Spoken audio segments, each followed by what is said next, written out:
চীনের হুয়ান প্রদেশে রয়েছে এক জাদুকরী জঙ্গল, যেখানে পাহাড়গুলো সোজা উঠে গেছে আকাশের দিকে, মেঘের ভেতর হারিয়ে গেছে তাদের চূড়া, আর বুক চিরে দাঁড়িয়ে আছে হাজার হাজার স্ট্যান্ডস্টোন স্তম্ভ, যেগুলো দেখে মনে হয় এ যেন পৃথিবীর বুকে ভেসে থাকা দ্বীপ। হ্যাঁ, এটাই চীনের ঝাংজিয়াজি ন্যাশনাল ফরেস্ট পার্ক। এই পার্কই অনুপ্রেরণা দিয়েছে অ্যাভাটার সিনেমার ভাসমান পাহাড়গুলোর জন্ম।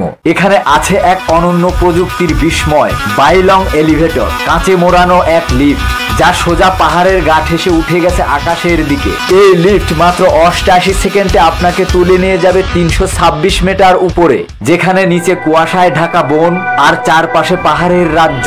এই এলিভেটর যেন শুধু একটা বাহন নয়, এটা এক অভিজ্ঞতা, এটা একটা নতুন দৃষ্টিভঙ্গি, যেখানে আপনি পৃথিবীকে দেখতে পাবেন তার সবচেয়ে রহস্যময় রূপে। পাখির চোখে দেখা বনভূমি, নীরবতা ভাঙা বাতাসের শব্দ, আর প্রকৃতির মাঝে দাঁড়িয়ে মানুষের প্রযুক্তির এক নীরব বিজয়। ঝাংজিয়াজি শুধু এটা কোনো নামই নয়, এটা এক স্বপ্ন যেখানে প্রকৃতি নিজের রূপ খুলে দেখায়, আর বাইলং এলিভেটর আপনাকে নিয়ে যায় সেই স্বপ্নের চূড়ায়। ভালো থাকবেন সবাই, খোদা হাফেজ।